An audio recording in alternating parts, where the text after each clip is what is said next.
So in today's video, I'm gonna be telling a story. It's gonna take a while to tell the story, so I figured I would run home.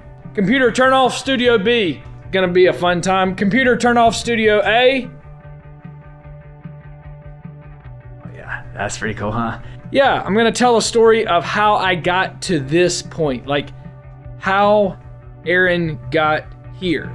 So this mindset of being comfortable in the uncomfortable, it doesn't come from loving a physical activity like cycling, mountain biking, or running. It comes from something totally different. I believe this is where the people around you are the most important. And honestly, the people around me is where I've made the most gains mentally and physically in my life. So unfortunately, I left my pack and I've got this Osprey. And it's ridiculously large, but it's either that or carry a bunch of crap. And so it should be a good time. Go ahead, babe.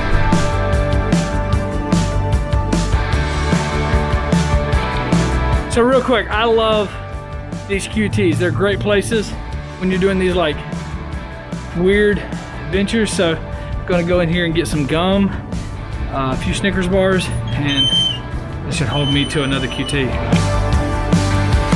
Well, that was a quick 5-minute little stop. So let's talk about how I got to this point. I wasn't this Aaron always.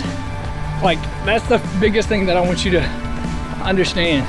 I was not this positive, and I definitely was not this ambitious to like do crazy things like run a cold turkey 50K. And I was like 212 pounds, and a friend of mine, Scott Stewart, asked me to go mountain biking. I borrowed a friend's mountain bike. Actually, I borrowed my brother-in-law's bike. I started riding and I loved it.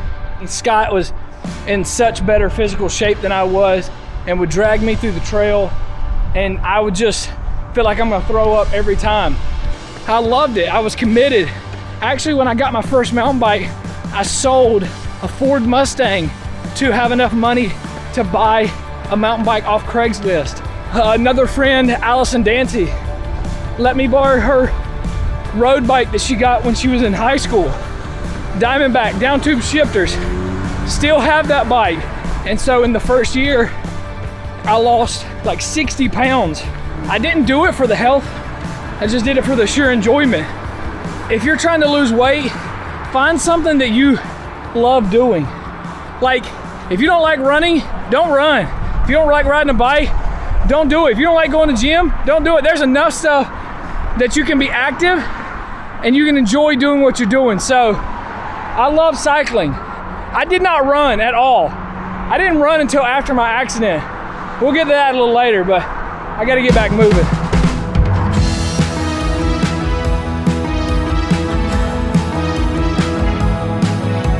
Totally random, but a friend of mine told me that that place is really good. See, back in 2016, I met John Gordon. He's the first ultra athlete that I ever met, ultra runner. People that run long distances, like 100 miles. John didn't just run 100 miles, but he ran the Peach State race. I couldn't understand how people ran 100 miles, let alone almost 300 miles on their feet. And so in June of 2016, John invited me on my first bikepacking trip, where we left from Concord, North Carolina, and rode all the way to the Florida state line on our bicycles. And shortly after this adventure is when I had the wildest ride on my bicycle. It's where I had my crash. So I'm an hour in, and the city of Charlotte is back there, trying to get into a rhythm, not feeling 100%. Normally it takes me a while to mentally get to where I want to be. I'm not quite there yet. I'll get there. I'm confident of it, but I just got to get into a groove. And during the next year of my life, I learned to be comfortable in the uncomfortable. See, I learned to deal with back pain while learning how to run. Yes, learning how to run. All right, there is the next QT, which is my next rest stop. I'll go in here and get a snack, get a drink, put on some warm clothes because, man, it's getting chilly. My hands are red, so. On October 14th, 2017, a little over a year after my crash, I ran my first ultra marathon, a 50K. See, 5 miles was the longest distance I had ever ran up until this race. And the only other race that I had ever done was a 5K.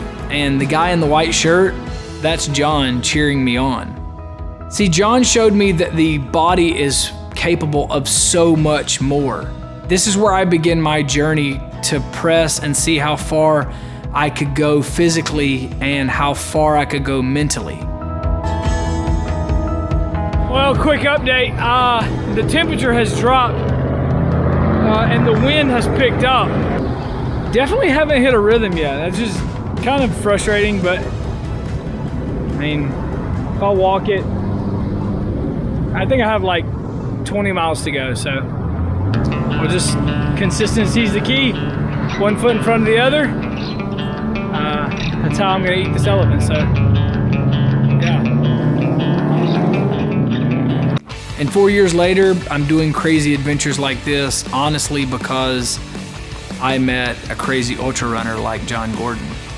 There's a greenway right back there. I started down it and it's not lit.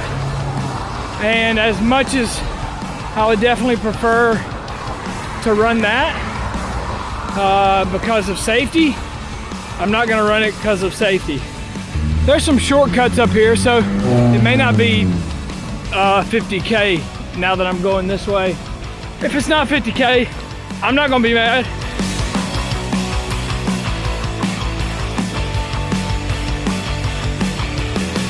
At QT, my next rest stop, so I told myself I would stop at the QTs and just come across one, so I'll stop.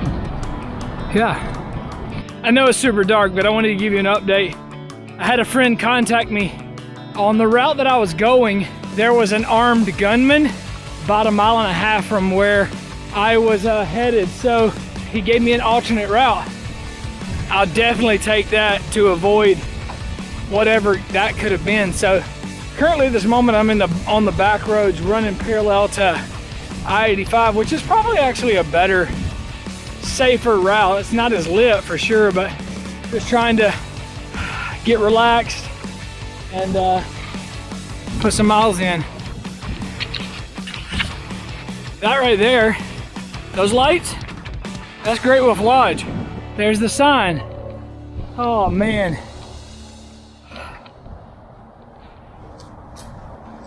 Yeah.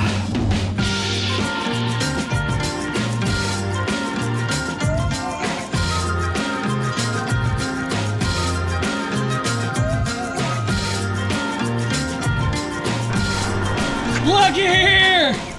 Oh my gosh! Guys, that's, oh my gosh, Alan came and found me.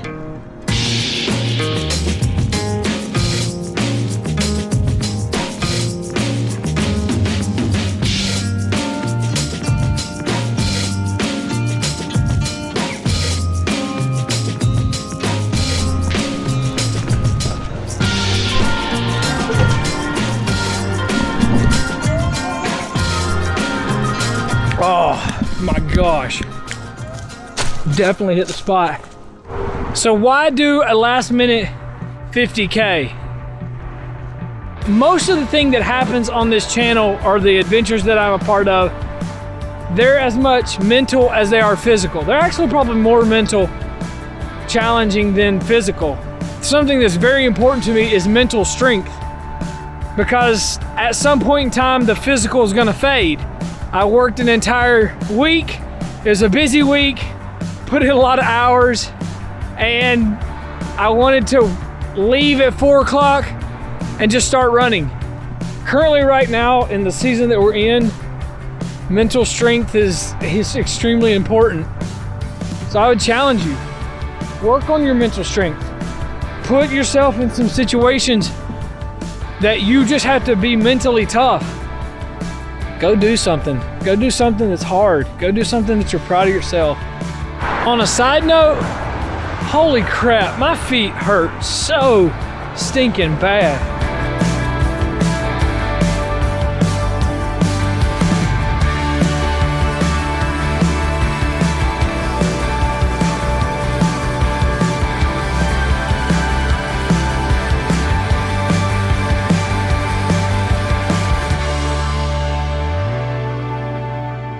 This adventure is over.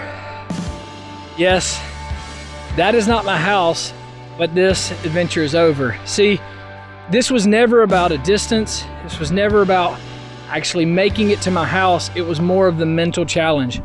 I've run close to 30 miles.